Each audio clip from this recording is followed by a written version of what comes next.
Welcome to the Edgeworth Echoes podcast, discovering Edgeworthstown, a hidden gem of Irish history.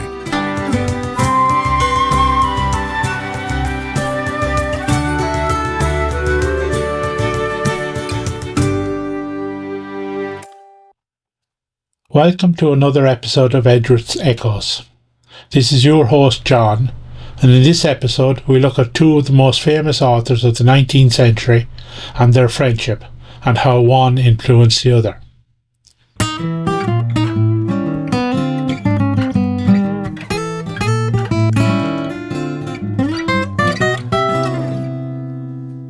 In 1814, Maria Edgeworth's stepmother recalls the family reading a book called Waverley. Though the book was published anonymously, Richard Lovell was of the opinion that the author was Walter Scott.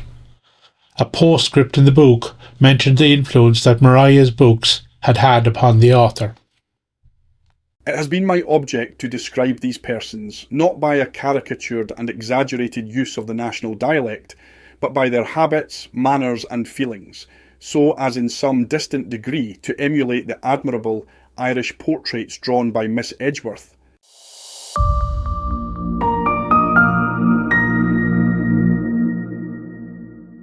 Sir Walter Scott was born on 15th of August 1771 in Edinburgh. He suffered a bout of polio in 1773, which left him lame and affected both his health and writing. For a time he lived at his grandparents' farm in the Scottish borders and was taught to read and write by his aunt Jenny Scott.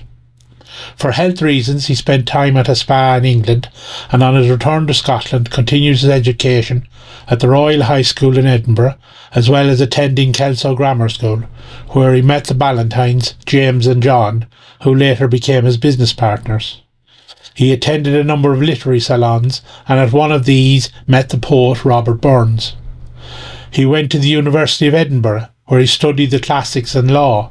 He took up work as a lawyer's clerk and joined the Royal Edinburgh Volunteer Light Dragoons following rumours of a possible French invasion.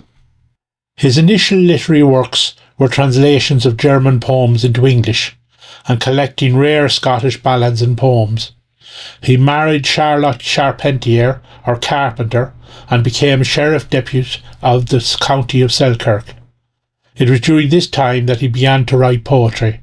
Among his more famous works were The Lay of the Last Minstrel and The Lady of the Lake. Hail to the chief who in triumph advances, honoured and blessed be the evergreen pine. Long may the tree and his banner that glances flourish the shelter and grace of our line. Heaven send it happy dew, earth lend it sap anew. This is an extract from Lady of the Lake. In 1813 he was offered the post of Poet Laureate, which he declined. He was now also working on novels, the first of which was Waverley, published anonymously, a habit the author was to continue for a number of years, though most people had figured out that Scott was the author of these books. Other noted novels of this period were Rob Roy and Ivanhoe. Ivanhoe was a change from his previous works in that it was set in England and not his native Scotland. Maria first wrote to Sir Walter Scott in October 1814, complimenting him on the book Waverley. They continued to exchange letters for a number of years, and finally, in June 1823, Maria and her sisters, Harriet and Sophie, travelled to Scotland to meet with Sir Walter. On the way to meet Sir Walter, they stopped at Kinneil House, which their hostess told them was haunted by the ghost of Lady Lilliburn, who was said to stomp around the house. Maria wrote about this to her sister, telling her that they neither heard nor saw the ghost.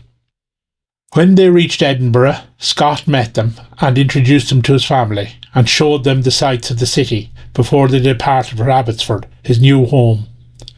Between hosting his guests, his work, and the work being done in Abbotsford, Maria wondered where Sir Walter got the time to do any writing. Oh, I have plenty of time. People have time enough if they would use the time they have. I rise early at 7 o'clock and I write until 10. If the day is rainy, I can write almost a quarter of a volume.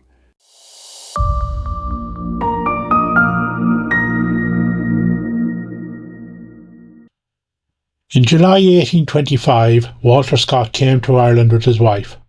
There they met with Captain Walter Scott, Walter's son. They spent about 2 weeks in Dublin and Wicklow before making their way to Edgetown. They dined with the Edwards and were entertained by a local band of musicians who played Scottish tunes. They visited the school started by Lovell Edgeworth and spent time visiting local sites of interest. Maria and her stepmother then accompanied the Scotts on a trip to Killarney. Maria was somewhat overwhelmed to be greeted by big crowds at stops they made along the way. Maria's brother William, who was working at laying out a road at Glengariff, met them in Killarney. Their boatman in Killarney later recounted that although he had missed a hanging, he had been delighted to row the boat for Sir Walter and his group. The trip to Killarney lasted almost a week, and then the whole group travelled to Dublin, where they celebrated Walter's birthday on the 15th of August at Captain Walter's house. Walter and Maria said their goodbyes, and he and his family returned to Scotland. Maria and Walter never met again. In 1826, word came to Edgetown that the Ballantyne's printers had gone bankrupt, owing £130,000.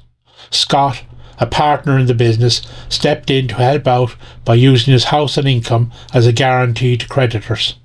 Scott refused all outside help. He did reassure Maria that he would not lose his house, though he would be out a considerable sum of money. In 1826, after an illness, Scott's wife passed away. Scott, already a prolific writer, increased his output, primarily with the aim of paying off his debts. While some say the quality of his writing deteriorated at this time, he remained a popular author and his creditors were not too demanding of him. Maria Edgeworth continued her interest in Scott, and a letter of 1827 did a review of Scott's biography of Napoleon, in which she comments on the common talk style, which she found more refreshing than some grand histories. An 1827 reissue of Scott's earlier works featured a tribute to his friend Maria. Without being as presumptuous as to hope to emulate the rich humour, the pathetic tenderness and admirable truth which pervade the works of my accomplished friend, I felt that something might be attempted for my own country of the same kind as that which Miss Edgeworth so fortunately achieved for Ireland. In 1831, Scott's health deteriorated sharply, and he tried a continental tour with a long stay at Naples to try and aid his recovery, but it did not help. He was taken home in 1832 to spend his final days in his native country. Maria's link with Scott did not end with his death. During this same period, her brother Lovell had run up large debts, and like Scott, Maria used her writing to help pay off these debts.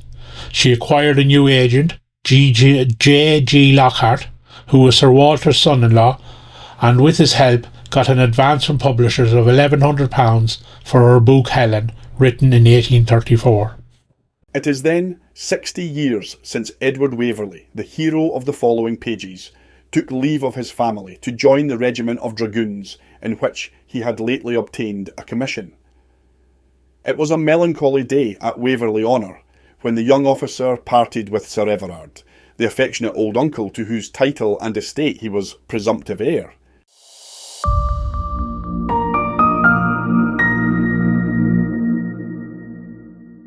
So we end with the opening lines of Waverley, the book which brought Maria Edgeworth and Walter Scott together, two of the best known writers of their time. I hope you enjoyed learning about Sir Walter Scott and the Edgeworthstown connection. Please like and share this and follow our podcast for more short histories. Until the next time.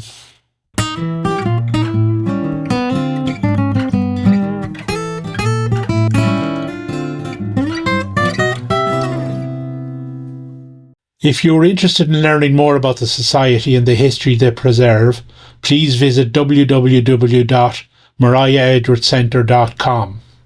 You can sign up to our newsletter, book tours, learn about our annual literary festival, and read up on some of the remarkable people who have links to our town.